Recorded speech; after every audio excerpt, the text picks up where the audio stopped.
পরশুরাম ধারাবাহিকের আজকের নতুন পর্বে দেখা যাবে যে শিবপ্রসাদ আর টুটুনির অ্যানিভার্সারি উপলক্ষে মহিতোষ মজুমদার, সৌরভ আর মায়া গিফট নিয়ে এসে টুটুনির জন্য। টুটুনি মুখের উপর ছুঁড়ে মারে মহিতোষ মজুমদারের। হ্যাঁ বন্ধুরা, এমনটাই দেখা যাবে। বিস্তারিত জানতে ভিডিওটিকে লাইক দিয়ে চ্যানেলটি সাবস্ক্রাইব করে দেখতে থাকুন। গল্পের শুরুতেই দেখা যাবে কর্ণ চ্যাটার্জি বলে, কাবির, কথাটা মন্দ বলনি, তাহলে আমাদের তো ওই ফ্ল্যাটটায় যেতে হয়। তখনই কাবির বলে, হ্যাঁ হ্যাঁ ড্যাডি, আমাদেরকে যেতে হবে। তো চলো আমরা গিয়ে ওই শিবপ্রসাদের ওই ছোট্ট ফ্ল্যাটটায় তন্ন তন্ন করে খুঁজবো, যে ফাইলগুলো কোথায় রেখেছে, প্রমাণগুলো কোথায় উলটপালট করেছে, সবকিছু আমাদেরকে খুঁজে বের করতে হবে ড্যাডি। তখনই কর্ণ চ্যাটার্জি বলে, হ্যাঁ হ্যাঁ কাবির, তুমি একদম ঠিক বলেছ। আমাদেরকে এবার রুখে দাঁড়াতে হবে, আমাদেরকে যোগ্য জবাব দিতে হবে। কারণ ওই শিবপ্রসাদ গাঙ্গুলি, তটিনী গাঙ্গুলি আমাদের উপরে চক্রান্ত করছে, আমাদের উপরে ছড়ি ঘুরাচ্ছে, রাজত্ব করছে। তাই আমাদেরকে তো ওদেরকে একটা শিক্ষা দিতেই হয়। তখনই দেখা যায় শিবপ্রসাদের ফ্ল্যাটে চলে আসে কর্ণ চ্যাটার্জি, তার ছেলে কাবির কাবির চ্যাটার্জি আর তার পোষা গন্ডারা। তখনই আড়াল থেকে মায়া ওই বাড়িতে নজর রাখছিল। তখন যখন ওরা ভিতরে ঢুকে যায়, তখনই মায়া এসে দরজার পাশে দাঁড়িয়ে দেখছিল যে ওরা ভিতরে কি করছে। এরপরে দেখে যে সেই ফাইলগুলো খোঁজার চেষ্টা করছে। তখনই মায়া ফোনটা বের করে সমস্ত কিছু ভিডিও করে নেয় আর বলে, কর্ণ চ্যাটার্জি, যতই তোমরা লুকোচুরি করতে চাও না কেন, কিন্তু সেটা করতে পারবে না। সেটা আমি করতে দেব না। আমার বসের ক্ষতি কখনোই হবে না। এই মায়া থাকতে আর বলরামদা থাকতে কিছুতেই বসের ক্ষতি কেউ করতে পারবে না। তখনই গুন্ডাগুলো এসে বলে, কোনো প্রমাণ পাইনি বস, কোনো সন্দেহ জিনিস পাইনি।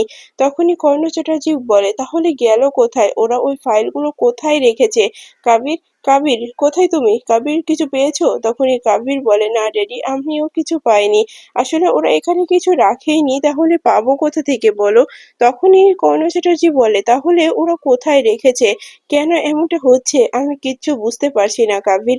তখনই শিবপ্রসাদের একটা ভিডিও পাঠিয়ে দেয় কর্ণ চ্যাটার্জির ফোনে। কর্ণ চ্যাটার্জি ভিডিওটা দেখেই চমকে যায়।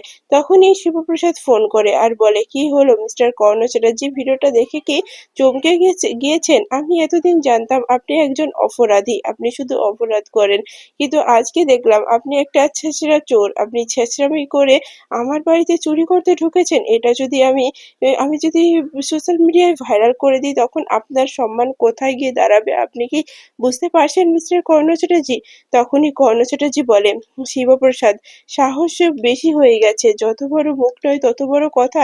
আসলে কাক যখন ময়ূর হয় না, এরকমই এরকমই আওয়াজ দেয়। তখনই দেখা যায় যে শিবপ্রসাদ বলে, আপনার যত যা বলার হয় আপনি বলে নিন, তাতে আমার কিছু এসে যায় না, আমি কিচ্ছু মনে করছি না, কথাটা মনে রাখবেন। তখনই দেখা যায় যে কর্ণ চ্যাটার্জি বলে, শিবপ্রসাদ, তুমি অনেকবার বেড়ে গেছো, তুমি তুমি জানো না তুমি কত অন্যায় করছো।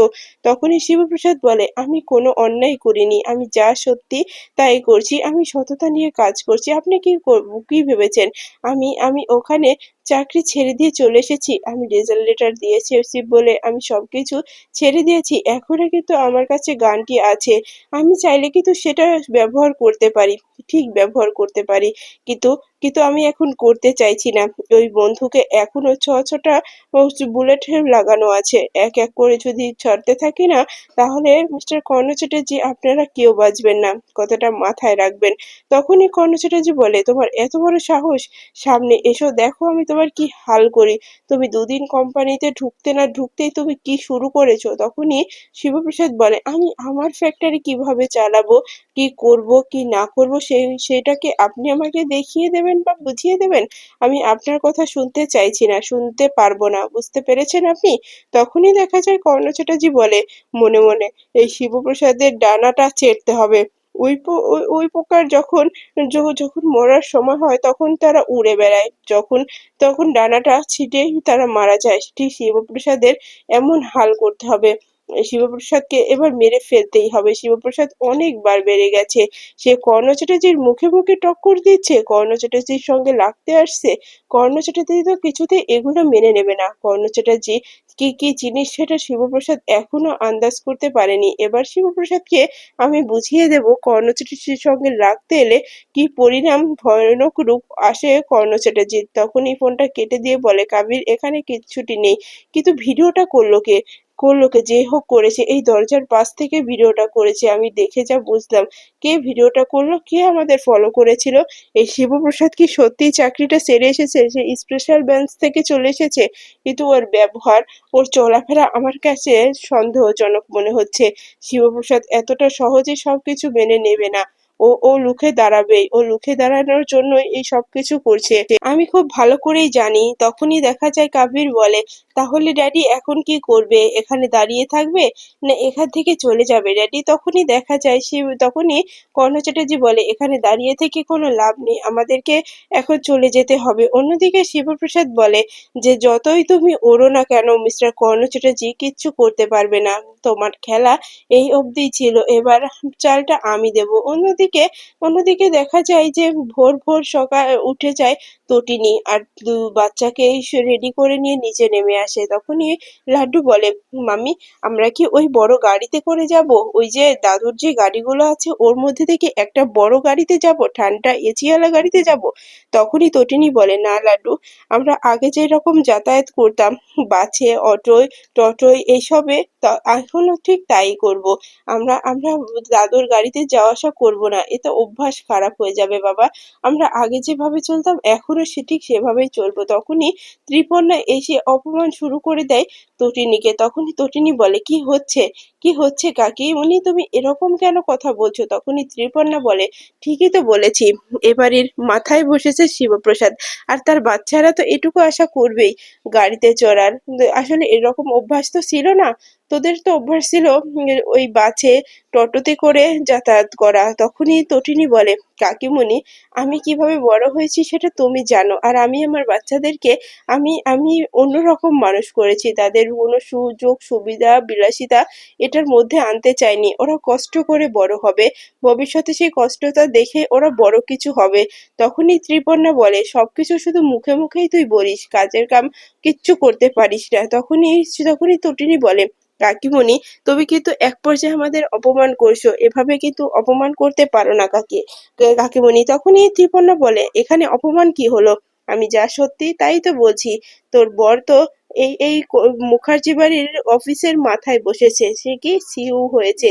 এখন তো তোদের সঙ্গে কথা বলতে গেলেও আমাদের আমাদের বুঝে শুনে কথা বলতে হবে। তখনই দেখা যায় তটিনী বলে, কাকিমণি তুমি কিন্তু এবার বাড়াবাড়ি করছো, এভাবে কথা বলো না কাকিমণি। তখনই ত্রিপর্ণা হেসে বলে, হ্যাঁ হ্যাঁ এখন তো একথা বলবি, আমার কথা তো এখন তিতায় লাগবে। আমার কথা তো তোর এখন আর ভালো লাগবে না। ভালো লাগবে কি করে বল? আমি তো আর আমি তো আর তোদের মতো নয়, লোভী স্বার্থপর। সবকিছু ছেড়ে দিয়ে বাপের বাড়িতে এসে বাপের বিজনেস সামলাচ্ছি। তখনই তটিনী বলে, কাকিমণি তুমি সত্যি এবার কিন্তু তোমার মাত্রা ছাড়িয়ে যাচ্ছ। তখনই সেখানে চলে আসে সত্যজিৎ আর বলে, এ কথা কেন বলছো ত্রিপর্ণা? থামো।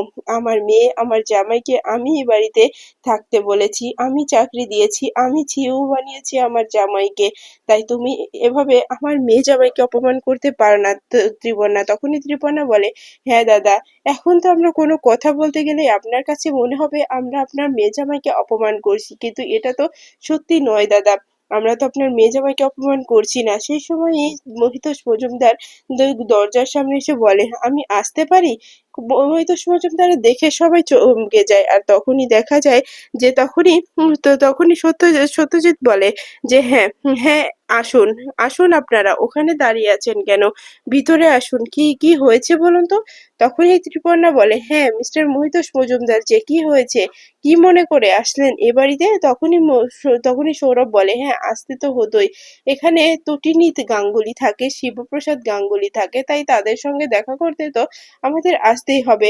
যতই হোক শিবপ্রসাদ আমাদের কলিগ ছিল, তাই তো তার এই শুভ দিনে আমরা এসেছি। তখনই তটিনী বলে, কি বলতে চাইছেন আপনি? তখনই সত্যজিৎ মুখার্জি বলে, কিছু বুঝলাম না। সৌরভ সৌরভ সেন, আপনি কি কি বলতে চাইছেন বলুন তো? তখনই মহিতোষ মজুমদার বলে, বুঝতে পারলেন না, আমরা তো তটিনী গাঙ্গুলি থেকে উইশ করতে এসেছি। আজকে আজকে তটিনী গাঙ্গুলি আর শিবপ্রসাদ অ্যানিভার্সারি, এই জন্যই তো তাকে আমরা আমরা গিফট দিতে এসেছি। তখনই দেখা যায় যে তটিনী বলে, মানেটা কি? আপনারা গিফট দিতে এসলেন বলে আমাকে কি সেই গিফটগুলো নিতে হবে? তখনই ত্রিপর্ণা বলে, তটিনী তুই ওনাদের সঙ্গে এরকম ব্যবহার করিস না। ওরা স্পেশাল ব্রাঞ্চের অফিসার, ওরা এসেছে তোদেরকে উইশ করতে, আর তোরা এভাবে অপমান করে দিচ্ছিস। তখনই তখনই দেখা যায় যে মহিতোষ মজুমদার বলে, তটিনী গাঙ্গুলি, আপনার জন্য ছোট্ট একটা গিফট আছে, এই ফুলের তোড়াটা, আর একটা ছোট্ট একটা গিফট আছে, সেটা হলো আমাদের তরফ থেকে একটা শাড়ি এনেছি। তখনই দেখা যায় তটিনী বলে, আচ্ছা মহিতোষ মজুমদার, এই ফুলের বুকিংটা কত দিয়ে নিয়েছেন? কাকিমণি বলো তো এটা কত দিয়ে নিয়েছে? তখনই দেখা যায় যে ত্রিপর্ণা চুপ হয়ে যায়। এদিকে তখন তটিনী বলে, এটা নাই ১,১২০০ এরকম পড়েছে। আমাদের মতো এত বড় মাপের মানুষ না এই সামান্য গিফট বহন করে না। এটা নেব না আমি। তখনই মহিতোষ মজুমদার বলে, কি বলছেন আপনি তটিনী? আপনি এমনটা বলবেন না। তখনই তটিনী বলে, দেখুন আপনি তো আর আমাকে জোর করে উঁচু করতে পারবেন না। হ্যাঁ, মুখে বললে গিফট দিলে, আমি যদি না নিই আপনি জোর করে আমাকে দিতে পারবেন না। তাই আমি আপনাকে বলছি, আমি আপনার এই গিফটগুলো নিতে পারবো না। এগুলো নিয়ে আপনি এখান থেকে চলে যান। তখনই সত্যজিৎ মুখার্জি বলে, তটিনী কি হচ্ছে? এভাবে কথা বলো না। তখনই তটিনী বলে, ড্যাডি তুমি চুপ করো। ড্যাডি আমি ওনাদের হাত থেকে গিফট নেব এটা তো তুমি ভাবলে কি করে? ওনারা আমার সঙ্গে, আমার বরের সঙ্গে কি কি করেছে আমি সেসব ভুলে যাইনি। আমার সন্তানদের সঙ্গে স্কুল থেকে বের করে দিয়েছিল। আমার সন্তানরা কতটা বিপদে পড়েছিল তুমি দেখেছো? এরপরে দেখা যায় তখনই পিকু বলে, আচ্ছা মাম্মি, আমরা বেরোবো না, এখনো দাঁড়িয়ে থাকবো? তখনই তটিনী বলে, হ্যাঁ হ্যাঁ মাম্মি, আমরা যাবো তো, আমরা এখনই যাবো মা, এখানে দাঁড়াও, কথাটা শেষ করে আমরা যাব। তখনই সত্যজিৎ বলে, কোথায় যাবে তুমি তটিনী? তখনই বলে, আজকে তো একটা সেলিব্রেশন করতেই হয়। তখনই সত্যজিৎ মুখার্জি বলে, তুমি যাও, একটা নামি দামি একটা রেস্টুরেন্টে তুমি বুকিং করে নাও, সেখানেই পার্টি করো, উল্লাস করো। তুমি তটিনী গাঙ্গুলি, এখন মুখার্জিদের কোম্পানির সিইও তোমার হাজবেন্ড, তাই তুমি সেরকম করেই চলবে তটিনী। তখনই তটিনী বলে, ড্যাডি আমি সেরকম ভাবে চলতে ভালোবাসি না ড্যাডি। ড্যাডি আমি যেভাবে আছি না সেভাবে অনেক ভালো আছি ড্যাডি। জানো তো, আমার বর যেটুকু রোজগার করতো সেটুকু দিয়ে আমরা প্রত্যেক বছরে এই অ্যানিভার্সারিটা পালন করতাম। ওই আমাদের আমাদের ফ্ল্যাটের পাশেই একটা রাস্তার পাশেই দোকান আছে। সেই দোকানে মাটন কষা আর ভাত, এই দুটো হয়। আর সেখান থেকেই আমরা ওগুলো খাই। এটা আমার পিকু আর লাড্ডু না প্রচন্ড পছন্দ করে, তাই আমরা সেখানেই যাব।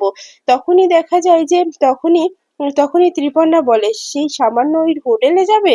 তখনই তটিনী বলে, আমাদের কাছে ওই সামান্যটাই অনেক বড় কাকিমণি। হ্যাঁ, আমরা এখানে থাকছি, খাচ্ছি, আমার বর চাকরি করছে, তাতে আমাদের কিছু যায় আসে না। শুধুমাত্র ড্যাডির কথা রাখতে আমার বর এই অফিসে জয়েন করেছে, না হলে আমার বর না এই অফিসে জয়েন করতো না। এদিকে দেখা যায় তখনই তটিনী গিফটগুলো ছুঁড়ে ফেলে দিয়ে বাড়ি থেকে বের হয়ে যায়। অন্যদিকে কর্ণ চ্যাটার্জি শিবপ্রসাদের অফিসে এসে তার রুমে ঢুকতে গেলে বলে, তখনই শিবপ্রসাদ কোনো কথা বলে না। তখনই কর্ণ চ্যাটার্জি বলে, কি অসভ্যতামি হচ্ছে শিবপ্রসাদ? আমি এখানে ঢুকতে চাইছি আর আমাকে হ্যাঁ বা না কোনো অনুমতি দিচ্ছ না যে?